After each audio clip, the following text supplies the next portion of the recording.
Pascasarjana Universitas Jember tengah menyusun pedoman penyelenggaraan pendidikan program studi multidisiplin. Kegiatan ini bertujuan mengantisipasi perkembangan zaman, menyesuaikan dengan prinsip studi pendidikan multidisiplin, serta meningkatkan layanan kepada mahasiswa. Harapannya, layanan dan proses pendidikan di Pascasarjana Universitas Jember, khususnya program studi multidisiplin, berjalan dengan lebih baik. Menurut Direktur Pascasarjana Profesor M. Arif Amrullah, prinsip dan proses pendidikan di Pascasarjana program studi multidisiplin memiliki karakteristik yang berbeda dengan program studi monodisiplin. Profesor M. Arif Amrullah menjelaskan, salah satu karakteristik Pascasarjana program studi multidisiplin adalah tantangan menyatukan metodologi dan pendekatan yang kadang berbeda dari setiap bidang ilmu. Kedua, mahasiswa yang mendaftarkan diri juga berasal dari beragam latar belakang pendidikan. Oleh karena itu, perlu membuat pendekatan tersendiri untuk menaungi berbagai perbedaan tersebut. Targetnya, pada kegiatan pengenalan kehidupan kampus mahasiswa baru, Pascasarjana program studi multidisiplin angkatan 2022 sudah tersedia pedoman program penyelenggaraan pendidikan program studi multidisiplin Universitas Jember. Tujuannya kita biar satu arah, satu visi, satu misi, jadi buat sendiri. Itu kan, buat sendiri. Jadi sesuai dengan karakteristik dari pendidikan di Pascasarjana. Namanya saja multidisiplin ya tadi kan. Tapi tadi yang tadi saya katakan tidak hanya multi, itu kan penamaan yang udah lama itu ya. Tapi dalam perkembangannya itu udah inter, bahkan juga transdisiplin. Makanya kita ini tidak lagi dalam arti itu bisa standar di KKN itu 8, kita ini udah bisa 9, tinggi, apa itu grade-nya tuh tinggi. Pak, bisa disampaikan sebetulnya karakteristik pendidikan Pascasarjana multidisiplin ini apa Pak? Ditandai dengan apa Pak? Yang jelas itu kan multidisiplin itu keterkaitan antara ilmu satu dengan ilmu yang lainnya. Jadi kita tidak hanya satu bidang ilmu yang tadi saya katakan mono, itu tidak. Nah, jadi itulah yang pencirinya. Jadi kita tuh tidak lagi berpikir dalam arti satu kotak, tapi udah out of the box gitu loh. Jadi udah di luar itu. Jadi ilmu tuh saling menyapa dengan ilmu yang lainnya. Nah, ini kita ada di Pasca. Nah, memang ini harus dijalani sudah. Itu kan berjalan itu tuh.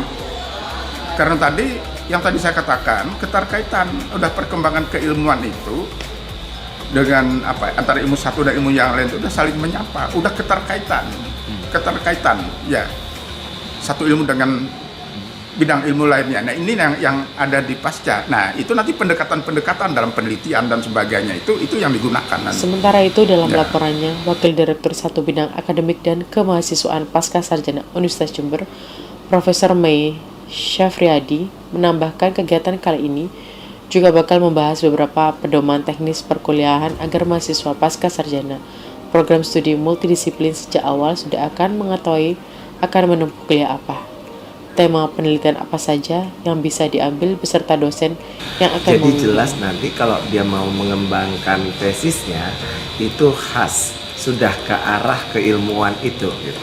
Nah, kalau multidisiplin itu ternyata kan yang masuk di sini dari berbagai bidang latar belakang keilmuan. Tentu nantinya dia akan mengembangkan penelitiannya atau mengembangkan membutuhkan pembelajaran yang sesuai dengan yang diinginkannya begitu. Dan itu kan harus kita cover. Nah, pertama contohnya misalnya di dalam pembelajaran. Pembelajaran tentu karena ini multidisiplin, tentunya kita harus melibatkan berbagai pakar-pakar yang mengajar di sini, yang itu nanti yang bisa memberikan kedalaman ilmu yang dibutuhkan oleh mahasiswa kita, mahasiswa multidisiplin ini gitu. Nah, kemudian yang kedua di dalam proses selain pembelajaran, penelitian. Penelitiannya tentu kan kita harus tidak bisa kita buat satu kiblat gitu loh. Nah, penelitiannya tentu harus kita jabarkan, kita buat pohon penelitiannya itu bisa dikembangkan kemana. Sehingga dengan itu kalau tercakup nanti dalam buku pedoman akademik bahwa mahasiswa nanti bisa melakukan pengembangan penelitian ke arah mana dengan satu koridor pohon penelitian yang bercabang, tentu itu nanti bagi yang nanti mau masuk, oh tahu, oh ya aku kepingin kesini nih, aku nih mempelajari ini nih gitu. Jadi dengan seperti itu kan otomatis itu bisa menjadi daya tarik bagi orang-orang ya yang mahasiswa atau calon-calon yang mau ke kita, mau menempuh pendidikan di kita gitu. Jadi mereka masuk itu terang benderang. Dia tahu nanti pembelajaran dia dapat apa, kemudian penelitian dia dapat apa. Nah, di dalam buku pedoman akademik kita kan itu belum ada, Mas. Jadi kita hanya diatur pokoknya nanti penelitian itu publikasinya di Sinta berapa atau di jurnal nasional atau internasional. Tetapi topik penelitiannya itu tidak ada pohonnya.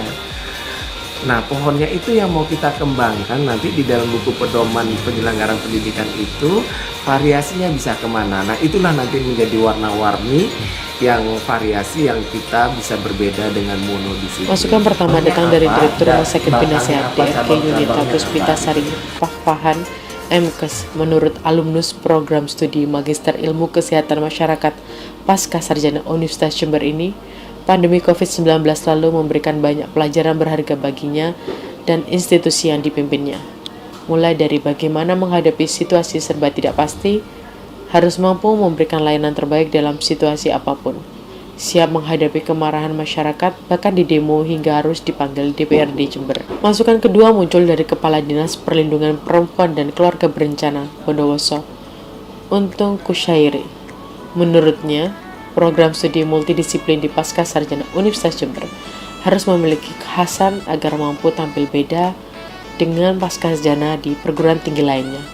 Usulan ini berangkat dari pengalamannya selama berkecimpung di dunia kesehatan yang terkadang sulit menemukan personil dan keterampilan tertentu. Contohnya saat membangun rumah sakit, tidak menemukan tenaga yang paham bagaimana mendesain fasilitas kesehatan.